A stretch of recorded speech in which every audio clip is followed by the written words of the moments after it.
What was your favorite season from Fortnite Chapter 2? A lot of people would probably say Chapter 2 Season 2, and that makes a lot of sense. Even though it was one of the longest seasons, it seems to be everyone's without a doubt favorite. But why exactly is that? Is it because it was in the middle of quarantine, right where everybody was at home and they had nothing better to do than to hop on Fortnite with their friends? Or maybe it was because of the Travis Scott concert, which was unlike anything that we had ever seen in Fortnite before. While all of these events played a huge part in the reputation of this absolutely legendary season, I believe the best thing about this season was the combination of the storyline and the Battle Pass. Season 2 introduced this cool 3D Battle Pass area look, which was adored by everyone until they decided to stop making them in Season 4. Also elevated the storyline, making the factions that we'd seen in the previous season stronger and a lot more prevalent, which ended up being the base for the entire Chapter 2 storyline as we know it today. Ghost and Shadow quickly became the faces of Fortnite and were the faces of Fortnite for a while, with Brutus, TNTina, Meowscles, and others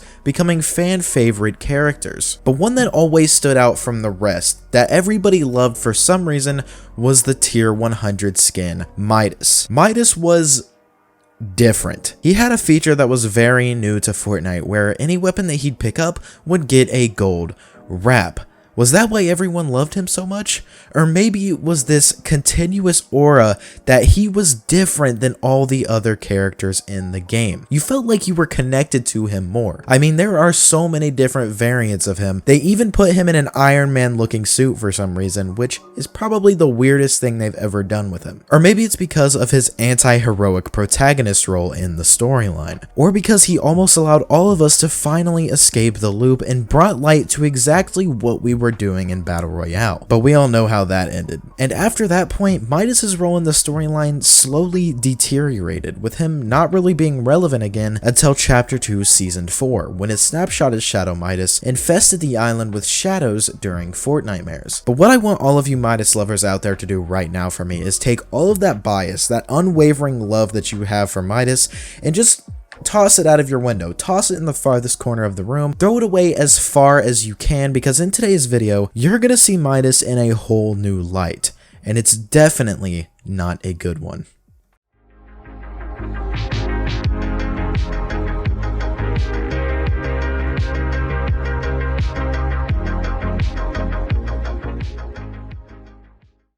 Jules was first seen in Fortnite before she was even a skin. If you remember what I mentioned earlier about the 3D Battle Pass screens, there were specifically rooms for all of the different Season 2 Battle Pass characters. In Midas's room in particular to the right, there was a picture in a frame of some random, very mysterious girl that looked nothing like him at all, and somebody that we had never seen before. At first, everyone thought it must just be his wife, sister, or his daughter, and there was a lot of speculation around this, with the most accepted rumor being that it was his sister. This question went unanswered for a long time. Even when she was introduced into the Battle Pass in Chapter 2 Season 3, nobody knew what her connection to Midas was. And it wasn't until 3 seasons later in Chapter 2 Season 6 when she became an NPC officially, with dialogue that revealed that she was indeed Midas's daughter 100%. Evidence of this is if you came up to her wearing the Midas skin and talked to her,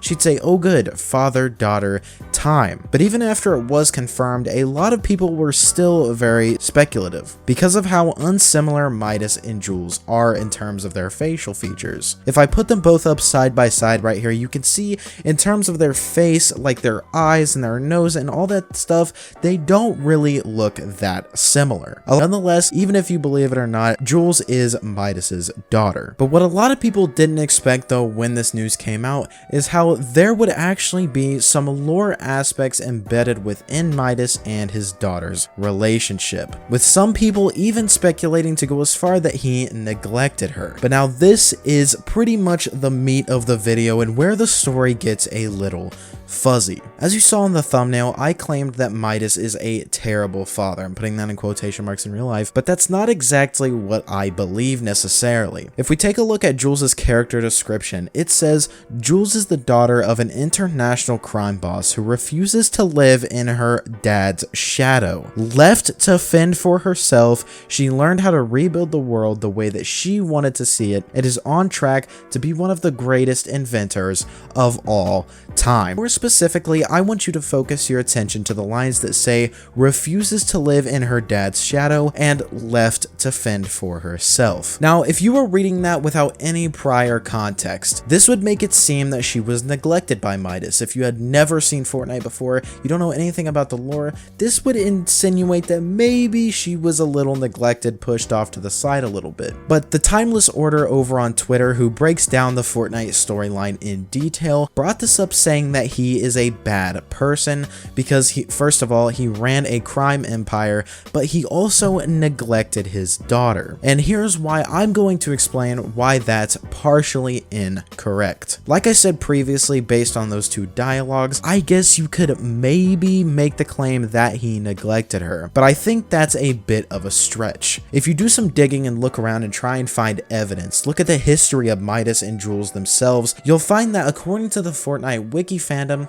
before Midas founded Shadow, he set his sights on building an empire of espionage, intrigue, and conquest. From this, a lot of people infer that when he had Jules, he may have neglected her a bit, not on purpose, but just because he was so busy working towards his goals. And I'm sure that could be related. You see that all the time in certain movies, and it even happens in real life. But according to my sources, there's not really any evidence that Jules holds grudges or has envy for her dad. It's only really inferred by people. A couple people have said that she chose to go on her own simply because she didn't want to be in Midas's shadow, which isn't a bad thing and doesn't mean that he neglected her, and actually makes total sense because he is one of the most famous people probably in the Fortnite Island space history. If anything, sources like the previously mentioned wiki fandom have shown that their relationship is rather strong, and according to the wiki, Jules helped Midas build the infamous device from the device event in season 2. However, through my digging and research for this video,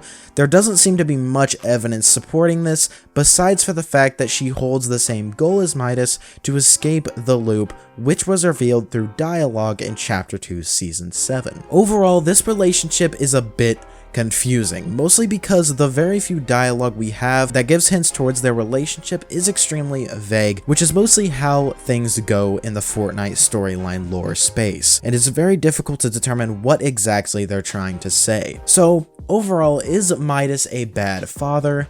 Well, it depends. This dialogue can be interpreted in so many different ways that there's not really a correct answer. But in my opinion, no, Midas is not a bad father. There's not enough sufficient accurate evidence to support that theory at all, and even if their relationship may have been tarnished before, which is 100% a possibility, it must have been built back up. I think that if they were still separated from each other, Midas wouldn't have had a picture of her for everyone to see on his desk in the agency, and I also don't think that they'd hold the same goals of wanting to escape the loop. But as for the future of the Midas trilogy, the Midas and Jules trilogy, I guess you could say, Midas is still very much alive, and I assume we will eventually see him play a bigger part in the storyline as this chapter continues on. If you guys enjoyed today's video, please let me know down below by hitting the like button. Subscribe for more storyline and lore videos like this one. If you want to go that extra mile to help support the channel and me directly, be sure to plug in code ProZeroyt into your Fortnite item shop. And also, let me know down below in the comments what your opinions on this situation are and what you think about Midas. Thank you all so much for watching to the end. You are the real MVP if you stuck around this long, and I'll see you all next time. Peace.